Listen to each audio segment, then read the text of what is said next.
আসসালামু আলাইকুম এভরিওয়ান, সবাই কেমন আছেন? আশা করি ভালো আছেন। আজকে যে রেসিপিটি নিয়ে আসলাম সেটা হচ্ছে মোমো। আর এই মোমোটা পছন্দ করেন এমন লোক খুব কমই আছে। তবে চলুন আজকে রেসিপিটি দেখে নিই। প্রথমে মোমো তৈরি করার জন্য আমি এখানে প্রয়োজন মতন ময়দা নিয়ে নিলাম, তারপরে দিয়ে দিলাম চিনি, তারপরে দিয়ে দিলাম স্বাদ অনুযায়ী লবণ এবং তেল। এগুলো সব কিছু দিয়ে মিক্স করে আমি এখন অল্প অল্প করে পানি মিশিয়ে শক্ত একটা ডো তৈরি করে দিব আর ঢাকা দিয়ে দেবো আধা ঘন্টার জন্য। এরপর আমি চলে গেলাম মাংস। এখানে আমি হাড় ছাড়া কিছু মুরগির মাংস নিয়ে নিলাম আর এগুলোকে আমি ব্লেন্ড করে নেব। আর ব্লেন্ড করে নেওয়ার পর এর সাথে মিক্স করে দিচ্ছি এখানে কিমা করে রাখা পেঁয়াজ, তারপরে দিয়ে দেবো আমি এখানে কিমা করে রাখা গাজর। আপনারা চাইলে এখানে সামান্য সামান্য পছন্দ অনুযায়ী যে কোনো সবজিটাই মিক্স করে নিতে পারেন, তবে সেগুলো সবগুলোকেই কিমা করে নিতে হবে। আর এখন দিয়ে দিয়েছিলাম কাঁচামরিচ কিমা, আর এখন দিয়েছি সামান্য পরিমাণ মরিচের গুঁড়া। ঝালটা আপনারা পছন্দ মতন দিবেন, এখানে আপনারা চিলি ফ্লেক্সটাও ব্যবহার করতে পারেন।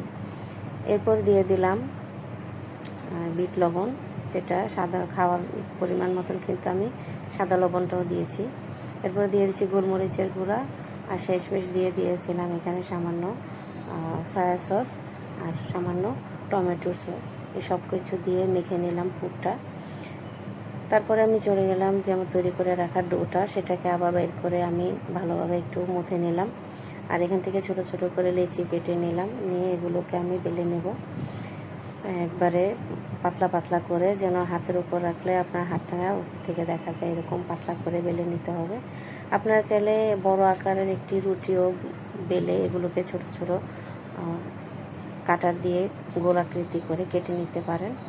তবে আমি ছোটো ছোটো করে রুটি অনেকগুলো একসাথে বেলে নিলাম। আর বেলে নেওয়ার পর আমি বসে গেলাম এখন মোমো তৈরি করার জন্য। প্রথমে রুটিগুলোর উপরে আমি যেই চিকেনের স্টাফটা তৈরি করেছিলাম সেটাকে দিয়ে দিলাম এবং দিয়ে আমি মোমোগুলো তৈরি করে নেব। আপনারা যে কোনো শেপ পারেন সেভাবেই তৈরি করে নেবেন, এতে কোনো সমস্যা নেই। শেপ তৈরির ক্ষেত্রে স্বাদে কোনো হেরফের হয় না। এই তো আমার সবগুলো মোমো আমি প্রথমেই বানিয়ে নিলাম। আর অন্যদিকে চুলায় কিন্তু আমি পানি বসিয়ে রেখেছিলাম আগে থেকেই। পানিটা ফুটে আসলে যে স্ট্রেনারে আমি মোমোগুলোকে স্টিম হতে দেব, সেটাকে হালকা তেল ব্রাশ করে নেব যাতে মোমোগুলো লেগে না যায়। তারপরে একে একে তৈরি করে রাখা সবগুলো মোমো আমি এখন দিয়ে দিব, দিয়ে আমি ঢাকা দিয়ে দেব 5 থেকে 6 মিনিটের জন্য। যেহেতু চিকেন আর কিমা করে দিয়েছি, এগুলো সিদ্ধ হতে বেশি সময় লাগে না। তারপরেও আপনারা 6 থেকে যদি মনে করেন যে না 5 থেকে 6 মিনিটে সিদ্ধ তেমন হয়নি, তাহলে আর একটু বেশি সময় রাখবেন, 8 থেকে 10 মিনিটের মতন রাখলেই হয়ে যাবে। তারপরে এগুলো যখন সিদ্ধ হয়ে যাবে একে একে আমি সবগুলো মোমো আমার তৈরি হয়ে গেছে, আমি এগুলো এখন নামিয়ে নেব। আমি দ্বিতীয় পর্যায়েও বাকিগুলো কীভাবে স্টিম করে নিলাম। সবগুলো মোমো তৈরি হওয়ার পর আপনি বিভিন্ন ধরনের মোমো সস আছে, আপনারা চাইলে সেগুলো তৈরি করে নিতে পারেন। মোমো চিলি ওয়েলও তৈরি করা যায়, আবার সসও তৈরি করা যায়। আর কিছুই নাই সেক্ষেত্রে আপনারা টমেটো সস দিয়েও খুবই মজা করে মোমোগুলো খেতে পারবেন। আর আমার রেসিপিগুলো যদি আপনাদের কাছে ভালো লাগে তাহলে অবশ্যই লাইক এবং কমেন্ট করবেন।